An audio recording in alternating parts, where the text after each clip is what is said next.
Nerd Reactor, roll out.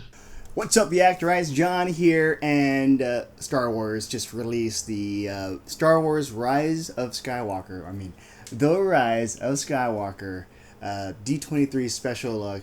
And this debuted during D23 Expo, where pretty much movie fans, they got to see sneak peeks and all that from Star Wars, from other movies, and new announcements. For example, Black Panther is coming out, was it 2022? So that's like way later. We have to wait a long time for that.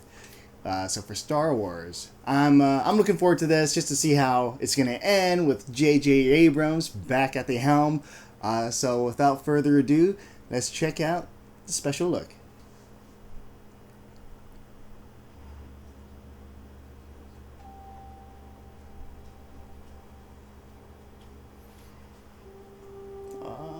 The two sons. Oh no, blast from the past.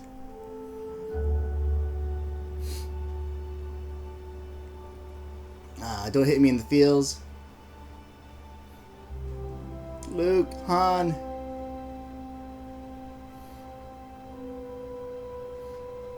Boba.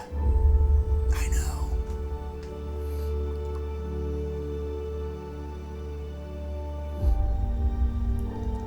The Emperor. We've passed on all we know. Darth Maul, yes.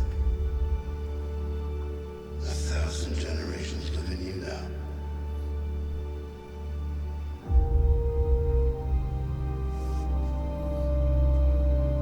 But this is your fight.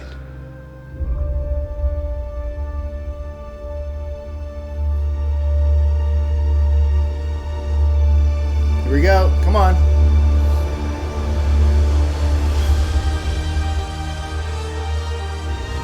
Okay. That's cool. Oh, wow.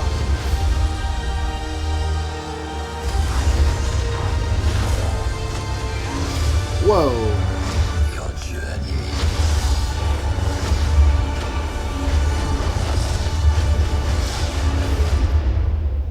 Yes, it's him.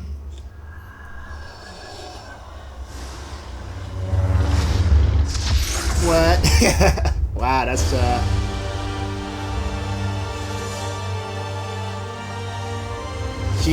she's turning to the dark side, right? Wow. And that lightsaber, just like Darth Maul. December. Wow. Okay. So that's a very teaserific special look. Most of it's just the past, and that's what J.J. Abrams likes to do. He likes to take things from the past. He likes to pay homage to it, and I know there are some fans that hate that when he's pretty much kind of rehashing, but I enjoyed Force Awakens for what it is, just trying to mix together some new characters with some old characters and some familiar storylines of like a new weapon of destruction and the forces of good and evil. So there are similar elements from that with The New Hope.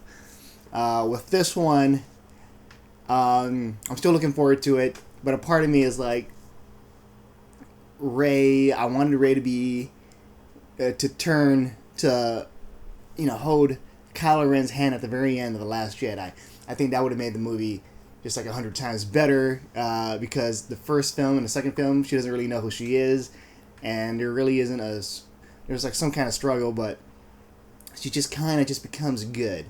And she has the power. So she hasn't really trained for it, because she never trained for it in The Last Jedi, where she wanted to have, Mark Hamill, Luke Skywalker, help her out.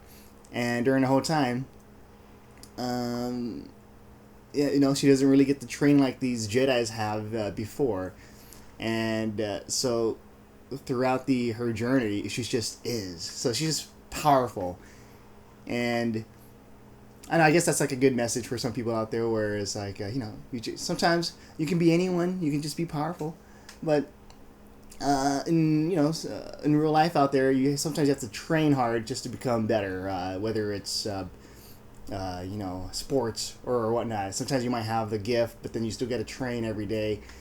And I think that's what we're missing out on movies, where the message should be about training, But this isn't about that. This is about something else. Rey, double-sided lightsaber, just like Darth Maul. It flips like a phone. And so I wonder how she's going to turn, because you know that Emperor Palpatine is going to be in there somehow, some way. And it looks like on that scene, she's kind of hypnotized, and the Emperor is using the Force or whatnot and controlling her. So this should be interesting. But then, a part of me thinks that, if this is J.J. Abrams, this is Disney we're talking about, and, Rey is a symbol for of hope for a lot of girls out there really love Rey, and so to have her turn all the way to the very end, that might be very heartbreaking.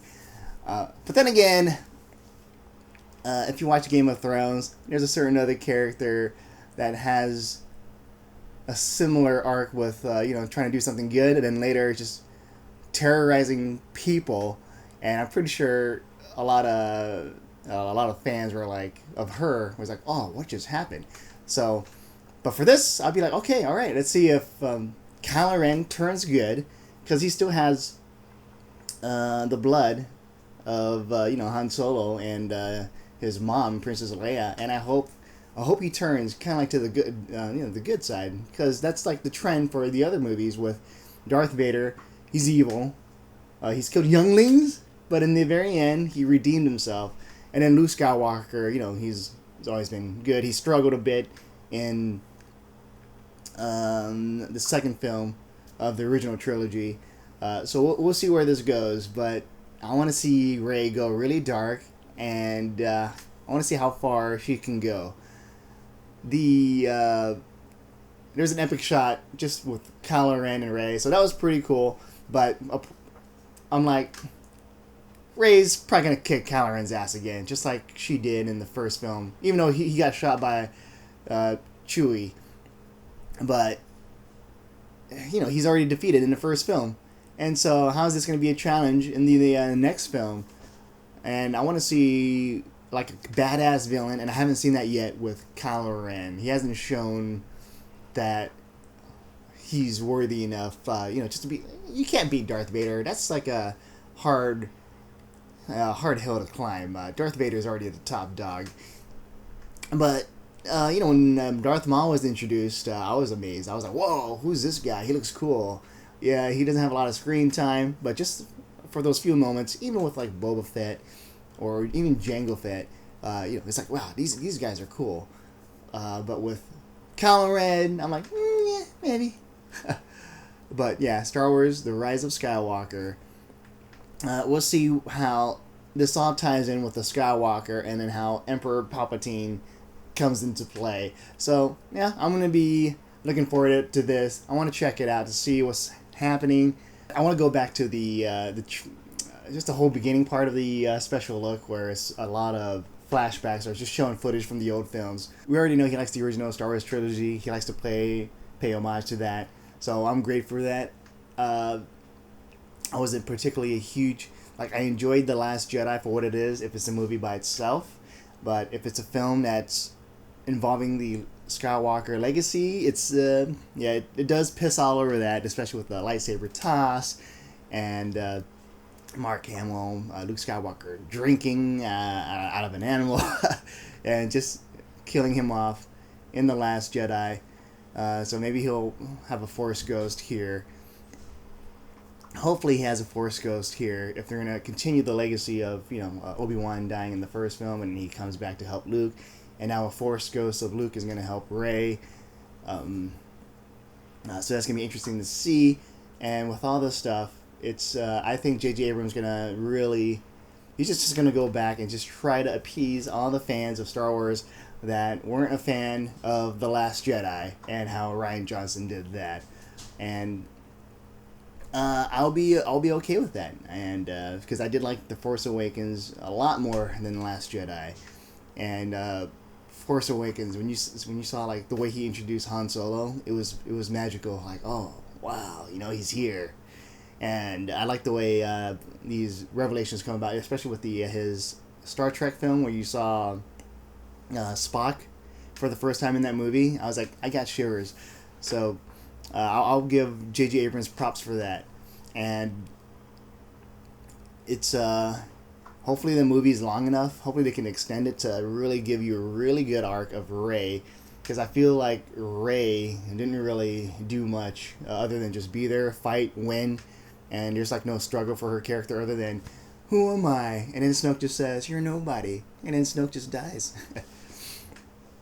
But yeah, hopefully this one really puts her to the test, and I feel like where she's turning, it kind of reminds me of Luke Skywalker, where he's doing the training with Yoda, and he's almost coming to the dark side, and it's a hard struggle, and I think that's what's going to happen here, where Rey's going to have that same path, or she's just going to become a straight up Sith. That's it, straight up Sith all the way until the very end. Emperor Palpatine, Rey wins, dominate the whole empire again, and the Skywalker ultimately loses. With that said, let me know what your thoughts are. What do you think about Rey holding the red dual lightsaber, just like Darth Maul? Do you think she's going to be a Sith until the very end, or do you think it's just going to be like a slight turn? Or no, just tell me what you want to see happen. So yeah, let me know in the comments below. With that said, I'm John, and I'll see you guys next time.